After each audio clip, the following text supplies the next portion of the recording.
Deixa eu te falar hoje sobre algo muito importante que a palavra de Deus nos ensina. Hebreus capítulo 12, verso 1.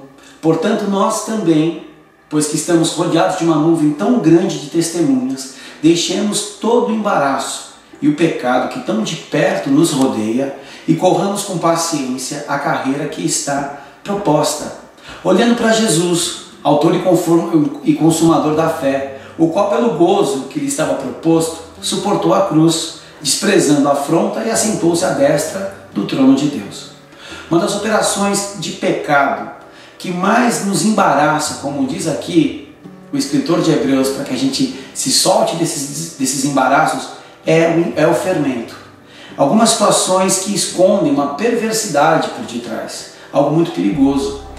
São questões pequenas do nosso dia a dia que muitas vezes podem passar desapercebidas, mas que podem ser letal. Letal é aquilo que leva à morte. Nós estamos inseridos num contexto de igreja, de várias relações, na família, nos estudos, no trabalho, nas amizades, no casamento.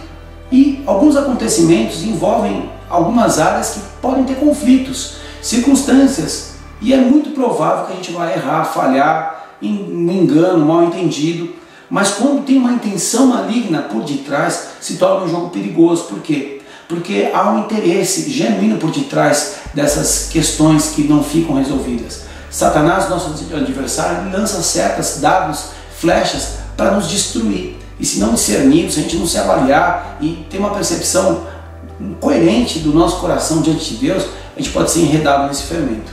Hoje você tem uma oportunidade de sair desse jogo de fermento, dessas estruturas. Sentimentos lançados, pensamentos adquiridos, conversas venenosas, movimentação macabra que faz a gente engolir esse fermento. Marcos capítulo 8, verso 15, Jesus diz assim: guardai-vos do fermento dos fariseus e do fermento de Herodes. Depois, num outro texto, no livro de Mateus, ele diz: acautelai-vos do fermento dos fariseus e dos saduceus. Fermento é uma massa velha de farinha que azedou, que a gente coloca um pouquinho numa massa de pão para que ela possa crescer. Ela simboliza uma coisa boa, quando é um crescimento, como o reino dos céus, como uma mudança, uma transformação desse amor, dessa graça que nos faz crescer na presença de Deus, mas também ela pode ser perigosa. Ela pode ser uma estrutura que começa pequena, desapercebida e vai nos contaminando, nos enredando. O saduceu era um membro de um pequeno, mas poderoso grupo religioso dos israelitas, e faziam parte desse grupo os sacerdotes e as pessoas ricas e de influência. Os saduceus, eles baseavam os seus ensinamentos principalmente no Pentateuco. Eles negavam a ressurreição, o juízo final, a existência de anjos e os espíritos. E os saduceus não se davam com os fariseus. Mas o que nós vemos aqui? Que os fariseus não operavam sozinhos. Tem os saduceus. O fariseu era uma classe que Jesus teve muito trabalho. Foi uma das classes e tipo de pessoa que Jesus mais confrontou. Foram as declarações mais duras de Jesus, foi para os fariseus. Fariseu quer dizer separado, separatista, membro dos principais grupos religiosos judeus. Eles seguiam rigorosamente as leis de Moisés e as tradições e os costumes dos antepassados. Eles acreditavam na ressurreição, na existência dos seres celestiais, mas não se davam com os saduceus. Mas tanto os fariseus e os saduceus se uniram para combater Jesus e seus seguidores. E tentaram Jesus pedindo sinais, pedindo que ele mostrasse milagres, e Jesus, de uma forma maravilhosa, sempre colocou eles no devido lugar. E ele dá uma dura advertência em Mateus 23, 23, ele fala: ai de vós, fariseus hipócritas. Então nós descobrimos que o fermento do fariseu é a hipocrisia. Herodes é o nome comum de vários reis idumeus que governaram a Palestina, de 37 a.C. até 70 depois de Cristo. Só que Herodes Antipas, o governador da Galileia e da Pérea, de 4 a.C. até 39 depois de Cristo, foi ele que mandou matar a João Batista, e Jesus o chamou de raposa. E o que nós vemos? Que Herodes, ele foi confrontado por João Batista porque ele praticava a imoralidade. Ele se relacionava com Herodias, mulher do seu irmão, e num desses ambientes, quando ele estava ali num banquete, vendo a filha de Herodias dançando, embriagado já naquele momento alegre, se alegrou de tal maneira que pediu para que essa menina me fale o que você quer, me peça qualquer coisa, até metade do meu reino te darei. E essa menina, de uma forma muito astuta, ela busca a mãe para a conselheira, que era uma mulher má, e simboliza um espírito maligno que quer matar a profeta, e pergunta: o que eu peço para ele? E ela diz: peça a cabeça de João Batista. E ali Herodes tem que mandar executar João Batista, porque não voltaria com sua palavra diante dos seus convidados. E nós vemos que o pecado, o fermento de Herodes era a imoralidade.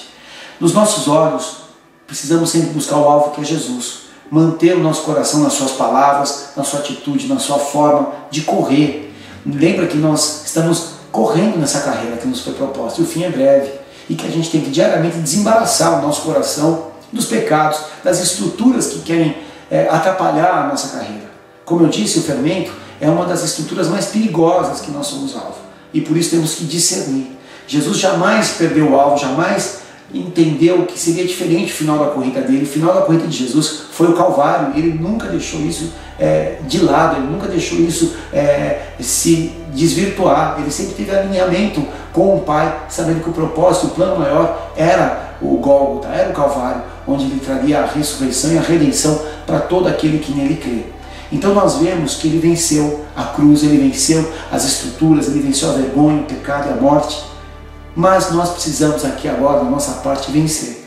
Vencer o fermento da hipocrisia, vencer o fermento da imoralidade, vencer o fermento da doutrina, que os fariseus eram muito focados na doutrina e o fermento deles era a doutrina. Então, queridos, hoje precisamos olhar o que é um embaraço para a minha vida, o que tem sido uma dificuldade, o que eu tenho enfrentado. Avaliar o meu coração, olhar para si. Confissão de pecados, queridos, é apresentar-se diante de Deus com um coração sincero, de uma forma voluntária. E quando nós entendemos que há um fermento, temos que renunciar a essa estrutura, fazer um voto, uma decisão diante do Senhor, uma confissão verdadeira, buscar uma pessoa madura na fé para nos auxiliar, se for o caso. Mas o arrependimento, queridos, é uma decisão, uma intenção, mas uma atitude de voltar, de mudar, de quebrar aquela estrutura que nós estamos administrando o pecado ante nós. Então é tempo de avaliar mesmo a nossa necessidade, de reconhecimento, se há algum fermento, de renunciar a essa estrutura, de reconciliar o que essa estrutura quebrou, de reparar os danos que essa estrutura do fermento abalou e restituir toda a perda que esse fermento gerou nas nossas relações. Nós não vamos ficar fora dessa trilha que Jesus abriu, nós vamos correr após ele, e sabendo que é breve a volta, é breve o nosso fim, e que tenhamos um coração firme, paciente, perseverantes, para chegarmos vitoriosos na presença do Senhor. Eu declaro que seja um tempo de glória do Senhor, que o Espírito Santo possa mover seu coração, e que você seja poderosamente renovado. Eu te abençoo nessa palavra e até uma próxima.